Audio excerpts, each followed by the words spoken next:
Hi, I'm Jason Gorber for ThatShelf.com, and we're here to look at Faces at the BBC, this new, stunning-looking box set available now. Shelf. So we're looking at the Faces of the BBC. This is part of this run. I mean, the Beatles have done it, all kinds of people have done it. But back in the day, a lot of these British bands would go on the BBC, which was obviously the dominant radio station in Great Britain. Unsurprisingly, yes, there was a pirate radio station. That's a whole nother conversation. But nonetheless, when you basically had 2 or 3 channels and that was it, and there was a limited amount of time that they'd actually use to actually showcase what they considered then pop music, it was a very, very big deal to show up on the BBC.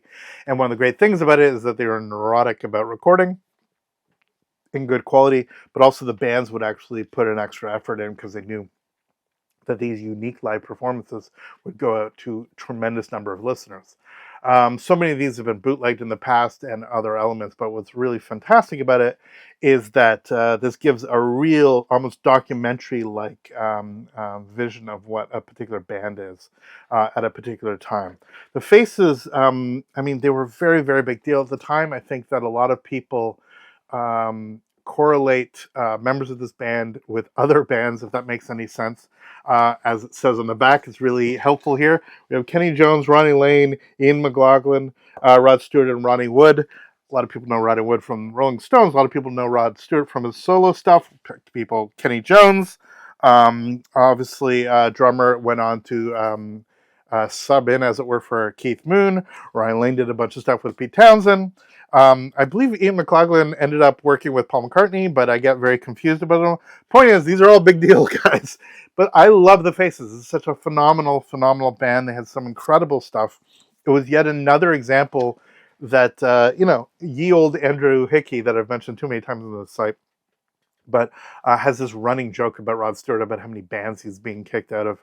But if there was a band before Rod Stewart became this ginormous superstar where he can be sort of comfortably associated with, it's this, his unique voice, but incredible songwriting, different elements. Really, really, really excited to be diving into this. Now, this is a digital release, which isn't usually my go-to about this kind of stuff, but for all 8 CDs of this to be on vinyl would be for particular lunatics indeed. I am not quite there. So I understand why, for a collector's point of view, they put it out on CD, but it also includes a Blu-ray, which we'll get into when it cracks open. Well, might as well say it now. Here we are, the official Faces, 8 CDs and Blu-ray. The Faces, still the best rock and roll band in the world for those who really care. Quoted by John Peel, speaking of pirate radio, and the BBC.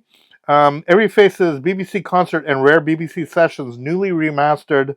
A 48-page book, exclusive band commentary, rare photos and sleeve notes by Gary Crawley and Jeff Griffin. The BBC TV concert, Sounds for Saturday, the music of the Faces, remastered on Blu-ray video. So we're getting a real chance here to dive into some excellent live Faces. And if you just go through the set list, I mean, we have, fantastic stuff that we would know, but they have stuff like, Gasoline Alley actually shows up here as part of a medley. We have Country Comfort, which is going to be exciting for me to actually hear. All of these elements sort of all broken together. So you're going to get multiple versions of the same song, but done at different performances, and sometimes radically different in terms of tempo, in terms of arrangement, all of that stuff. So let's crack it open and to see what is inside this beautiful looking Faces set. I'm going to keep the sticker and mount it inside the packaging. Not for the first time. You guys can make fun of me in the comments for doing such stuff, but I like hype stickers. So inside here, we have this sort of harder cardboard thing. It'll sit nicely on a shelf. It's essentially, if I just pull out a random record. Here's a new Cowsills record I bought. But yeah, it's a full 12-inch, right? So there's the record, and you can see it's the same size as the box itself. So it would be nice if you could fit 8 vinyl in here, but I don't think that's going to happen anytime soon. As I crack this thing open, that's how we got. So we have 4 discs here, and I bet if I do this, there's the other 4 discs with the Blu-ray sort of situated on its own. And then in between, as it were, we have these elements. So this is like a pocket. You see, it sort of flips. And so rather than this hardcover thing being the book is nestled into this pocket. So let's crack this open. Really nice. I mean, that's a fantastic image. So what's nice about that actually is that the discs themselves can sort of sit here and you can be reading the book by itself. Each CD with these little, sometimes it's foam and they kind of come apart. I really hate, so as I'm trying to put this up, sometimes I hate this. I always feel like I'm going to break it. But you sort of push in and the discs sometimes come out, and this is always part of the fun. I'm actually not going to do this on camera, but just try to do this. Every time I lift this stuff up, I keep thinking that I'm just going to snap the disc. Finally comes off, regular CD. Now, I don't listen to CDs very much. Obviously, I still have a CD player in my car, and I have disc playing, but this will probably be ingested into my server. But what will absolutely be given a shot with is this guy. Now, this probably pops out, but it might actually be glued. So the disc on this side, this is the Blu-ray here, and for me to get it out, it looks like this doesn't actually pop up nicely, so I kind of have to lift up and pull it out. And that's the Blu-ray there. Not ideal, not necessarily ergonomic, and what I might end up doing is actually storing the Blu-ray outside of this case and have this, which just means that I have all this extraneous stuff. But what is not extraneous, of course, is the music. Now let's look at the booklet.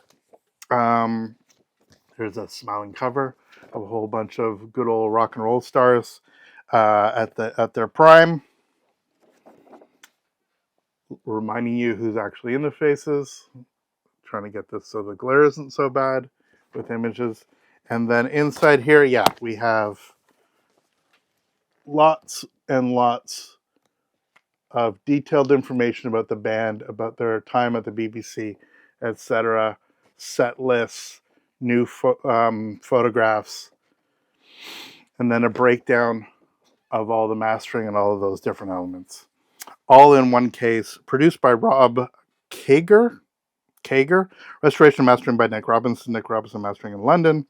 So there are vinyl LP editions, but I do not believe that it's the entirety. I think it's one of the things that they did a vinyl mix of, including sort of highlights from this set. But if you want everything, this is what you got sort of in the disc version.